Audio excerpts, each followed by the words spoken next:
मैसन government hospital में psychiatrist है। उसके इलाज करने का ही तरीका अलग है।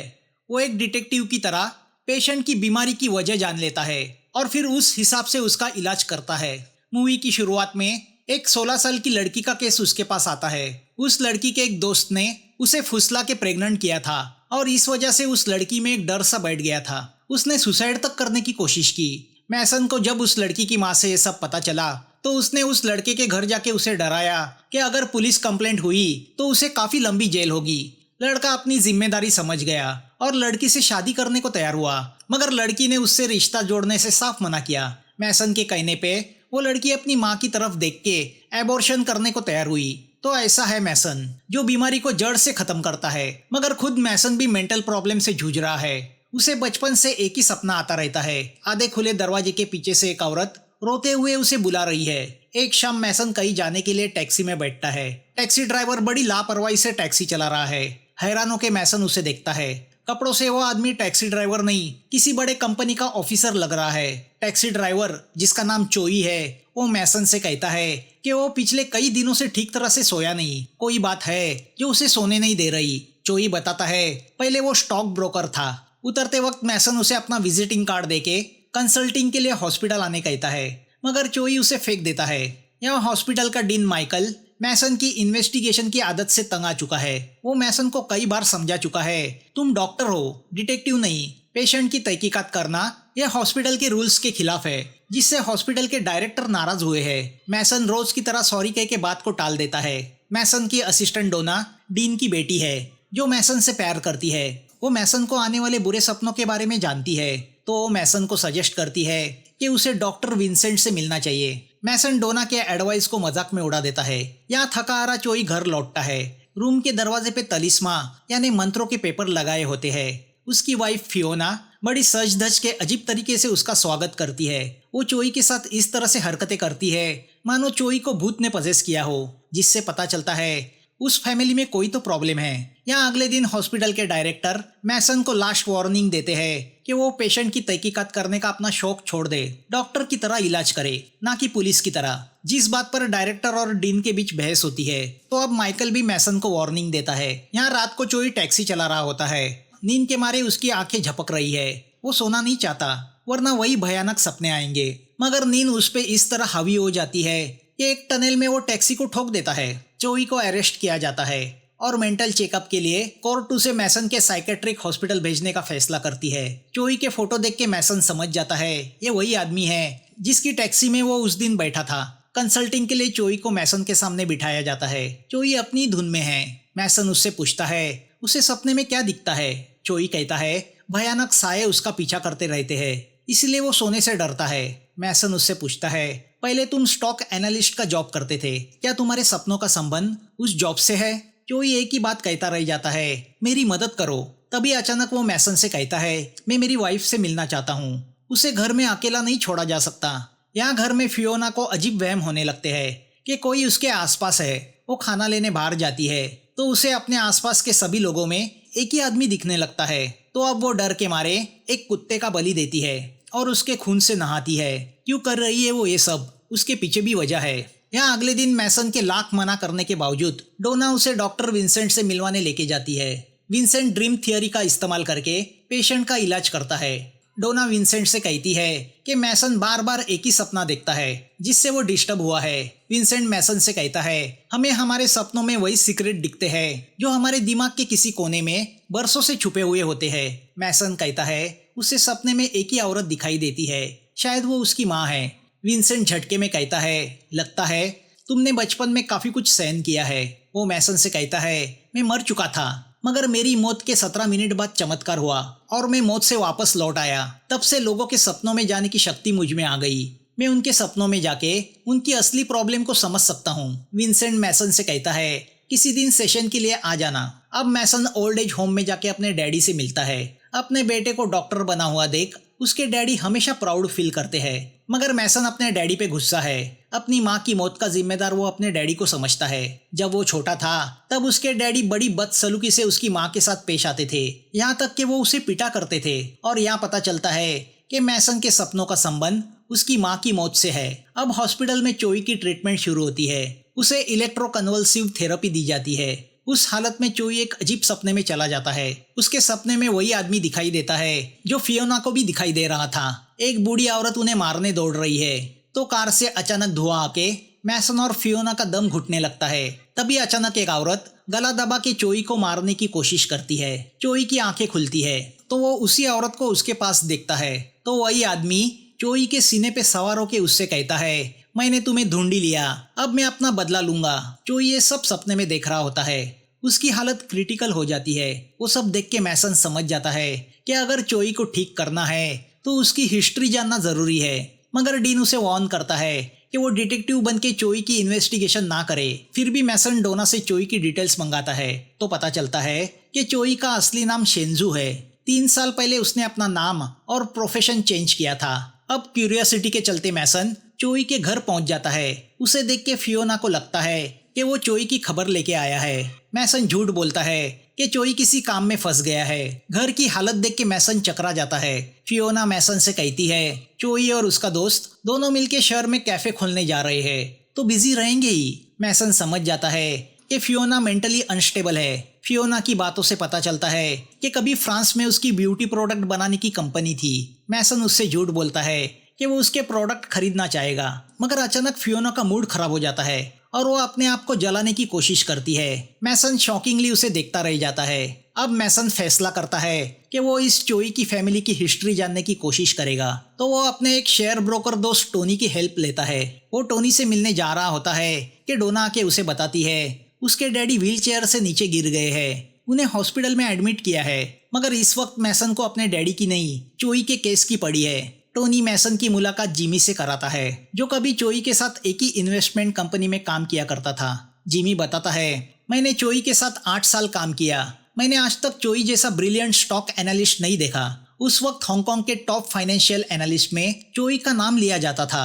मगर 2008 की फाइनेंशियल क्राइसिस ने उसे बर्बाद किया। उसने अपने साथ अपने ही स्कूल के दोस्त के फंड को भी डुबो दिया। उसका वो दोस्त बैंकरप्ट हो गया।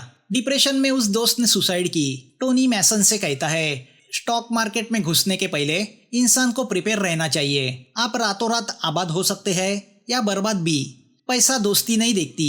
टोनी और जिमी की बातें सुन के मैसन अब चोई के उस दोस्त के बारे में अपनी इन्वेस्टिगेशन शुरू करता है तो उसे पता चलता है उस आदमी का नाम लोकी था जो रेस्टोरेंट बिजनेस चलाया करता था। ये लोकी और चोई स्कूल में एक ही क्लास में पढ़ा करते थे।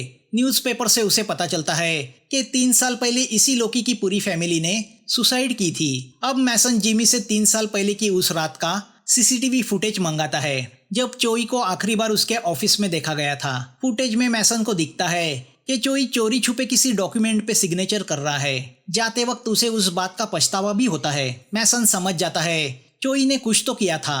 रात को मैसन को अजीब सपना आता है। वो बचपन में चला गया है उस जगह जहाँ उसके डैडी एक छोटा भोजनालय चलाया करते थे। छोटी सी बात पे उसके डैडी उसकी माँ को मारपीट करते हुए दिखाई देते हैं। रोज की इस मारपीट से मैसन का बचपन खराब हुआ था तो उसकी माँ हमेशा सदमे में होती थी मगर उसने कभी शिकायत नहीं की। उसकी वो हालत मैसन से देखी नहीं जाती थी। तभी एक दिन मैसन एक स्टोर से बैंगल खरीद के अपने घर पहुंचा तो आधे खुले दरवाजे से उसने देखा उसके डैडी उसकी माँ को बुरी तरह मार रहे हैं क्योंकि उनकी वॉलेट से कुछ पैसे गायब हुए थे। उन्हें शक था कि वो पैसे मैसन की माँ ने निकाले हैं। मैसन बेचारा उसकी माँ की पिटाई देखता रह गया। फिर अचानक न जाने क्या हुआ उसकी माँ ने विंडो से नीचे कूद के सुसाइड की। मैसन की माँ उसे छोड़ के चली गई थी। मैसन समझ नहीं पा रहा था उसकी माँ का मरना दुख की बात है या अच्छा हुआ बेचारी को रोज की टॉर्चरिंग से छुटकारा मिला। मगर उसकी आत्मा अभी भी मैसन को सपने में आके डराती है। क्यों? यहाँ हॉस्पिटल में चोई की हालत में कोई सुधार न देख के मैसन उसे शॉक ट्रीटमेंट देता है। डोना मैसन को बताती है कि चोई के घर से अजीब आवाजें आती पड़ोस वालों ने सुनी। उन्होंने दरवाजा खटखटाया मगर फियोना ने खोला नहीं तो अब पुलिस को बुलाया गया है। यहाँ पुलिस चोई के घर का दरवाजा तोड़ के अंदर आती है तो घायल हालत में पड़ी फियोना उन्हें दिखाई देती है जिसने सुसाइड करने की कोशिश की थी। अगले दिन मैसन चोई को कंसल्टिंग के लिए बुलाता है। वो उसे उसका पास्ट याद दिलाने की कोशिश करता है। चोई को वो वक्त याद आता है जब उसकी और फियोना की नई नई शादी हुई थी। फियोना लंदन में ब्यूटी प्रोडक्ट की कंपनी खोलना चाहती थी जिसके लिए मैसन ने अपने जमा किए हुए पैसों से उसे जगह खरीद के दी थी। मैसन चोई से पूछता है कि क्या तुम्हारा स्कूल का दोस्त लोकी तुम्हें याद है? लोकी का नाम सुन के चोई इमोशनल होता है, फिर उसके चेहरे पे डर छा जाता है। उसे याद आता है लोकी चोई को उसका सबसे बेस्ट फ्रेंड समझता था। दोनों की फैमिली एक दूसरे के बहुत करीब थी। चोई लोकी का शेयर्स पोर्टफोलियो हैंडल करता था। लोकी को चोई पे पूरा भरोसा था कि वो उसके पैसे गलत जगह इन्वेस्ट नहीं करेगा। लोकी के लिए 8-10 मिलियन कोई बड़ी बात नहीं थी। लोकी की हांगकांग चाइना में रेस्टोरेंट की चेन थी। वो उसका बिजनेस और बढ़ाना चाहता था और चोई उसके फाइनेंस को संभाल रहा था। सब कितने खुश थे। मैसन चोई से कहता है 2008 की मंदी में तुम्हारा और लोकी का बहुत लॉस हुआ। लोकी उस लॉस को बर्दाश्त नहीं कर पाया और उसने अपनी फैमिली के साथ सुसाइड की, जिसका जिम्मेदार तुम अपने आप को मानने लगे। और सच्चाई यही है कि उनकी मौत के जिम्मेदार तुम ही थे। तुमने अपने दोस्त को धोखा दिया। चोई को याद आता है उस वक्त क्या हुआ था। 2008 के फाइनेंशियल क्राइसिस में पूरी दुनिया झुलस गई। फियोना ने कर्जा लेके जो $1 मिलियन ब्यूटी प्रोडक्ट कंपनी में इन्वेस्ट किए थे, वो कंपनी डूब चुकी थी। फियोना का पार्टनर पैसे लेके भाग गया था। कर्जा चुकाने के लिए ना चोई के पास पैसे थे ना फियोना के पास। 50 मिलियन आखिर वो कहाँ से लाते? फियोना इतनी डिप्रेस हुई कि उसने सुसाइड तक करने की कोशिश की। अपनी वाइफ की हालत चोई से देखी नहीं गई। फियोना को जेल जाने से बचाने का उसके पास एक ही रास्ता था। उसने चाल चली। लोकी का बिजनेस भी क्राइसिस में फंस गया था। चोई ने लोकी से कहा मार्केट में एक बहुत बड़ी कंपनी का IPO आ रहा है। मार्केट गिर चुका है, यही इन्वेस्टमेंट करने का मौका है। अपनी सब जमा पूंजी उन शेयर्स में इन्वेस्ट करो। लोकी के पास 30 मिलियन थे। 10 का शेयर 3 में मिल रहा था। मार्केट ऊपर जाते ही वो 300 का हो जाएगा। लोकी ने विश्वास करके उसके 30 मिलियन की पावर ऑफ अटर्नी चोई को दी ताकि चोई अपने हिसाब से पैसे इन्वेस्ट कर सके। मगर उस पावर ऑफ अटर्नी के जरिए चोई ने बैंक से 60 मिलियन का ओवरड्राफ्ट लिया। प्यार ने दोस्ती को धोखा दिया। 6 महीने बाद मार्केट जब ऊपर आया तो लोकी इस बात से खुश हुआ कि उसने जिस कंपनी में इन्वेस्ट किया था उसने उसे मालामाल किया है। मगर तभी बैंक से उसे कॉल आया। बैंक ने लोकी को नोटिस भेजा था क्योंकि वो 60 मिलियन चुका नहीं पाया था। बैंक से उसे पता चला कि उसके ब्रोकर यानी चोई ने 60 मिलियन शेयर्स में इन्वेस्ट करने के नाम पे विड्रॉ किए थे। मगर उस पैसे से शेयर्स नहीं बल्कि फियोना का कर्जा चुकाया गया था। अब वो अमाउंट बढ़ते बढ़ते इंटरेस्ट के साथ 120 मिलियन की हुई थी।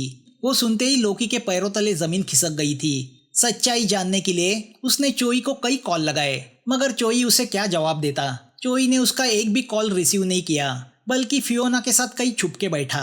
एक हफ्ते तक जब लोकी से कोई रिस्पॉन्स नहीं मिला तो उसके दोस्त ने चोई को कॉल करके ये बात बताई। लोकी के घर का दरवाजा तोड़ा गया। अंदर पूरी फैमिली की लाशें पड़ी थी। उन्होंने जहर खा के सुसाइड किया था और ये सब चोई की वजह से हुआ था। लोकी के हाथ में वो फोटो मिला जो उसने फैमिली समझ के चोई के साथ निकाला था, जिसके पीछे लोकी ने लिखा था मैं तुम्हें जरूर ढूंढ लूंगा और अपना बदला पूरा करूंगा। इसी बात ने चोई की नींद उड़ा दी थी। उसे उसके दोस्त की हाय लगी थी। मैसन चोई से कहता है अपना गुनाह मान लो और अपने आप को पुलिस के हवाले करो, तभी तुम्हें शांति की नींद मिलेगी। अब मैसन हॉस्पिटल में जाके अपने डैडी से मिलता है। डैडी उससे कहते हैं कि वो अपनी वाइफ की मौत का जिम्मेदार खुद को समझते हैं और उन्हें अफसोस है कि वो उस वक्त उसे बुरी तरह से पेश आए। उन दिनों वो अपनी गरीबी से बेजार हुए थे और जिसका गुस्सा वो अपनी वाइफ पे निकाला करते थे। मैसन उनसे कहता है कि वो अपनी माँ से इस बात पे गुस्सा रहता था कि वो आपके अत्याचार क्यों सहन करती है। अब मैसन वो बात बताता है जो सुन के उसके डैडी और गिल्टी फील करते हैं। मैसन उन्हें बताता है उस दिन माँ का बर्थडे था तो मैंने आपके वॉलेट से कुछ पैसे निकाल के उसके लिए बैंगल खरीदी। उसे मैं गिफ्ट करने घर आया तो देखा आप उसे ही चोर समझ के उसकी पिटाई कर रहे हैं। बर्थडे के दिन ही उसे मौत मिली और वो भी मेरी वजह से।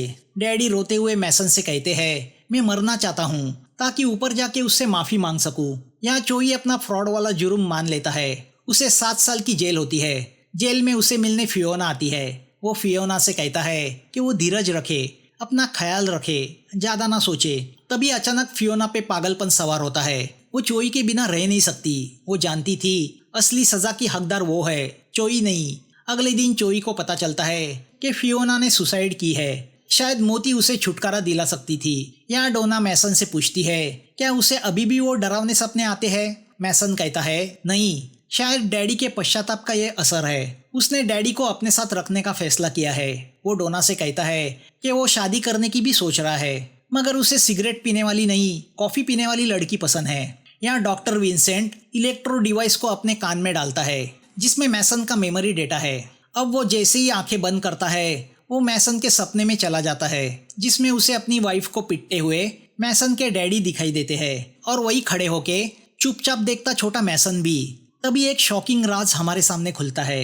मैसन की मां ने सुसाइड नहीं की थी बल्कि मैसन ने उसे धक्का देके विंडो से नीचे गिराया था। उसे लगता था उनकी घर की अशांति के लिए उसकी माँ ही जिम्मेदार है और उसके मरने से ही घर में शांति आएगी। तभी सपने में विंसेंट मैसन के पास आके उससे कहता है, मैंने तुम्हारी माँ से कहा है कि तुम उसे मिस कर रहे हो। मैसन शॉकिंगली उसे देखता रह जाता है और मूवी यहाँ खत्म होती है।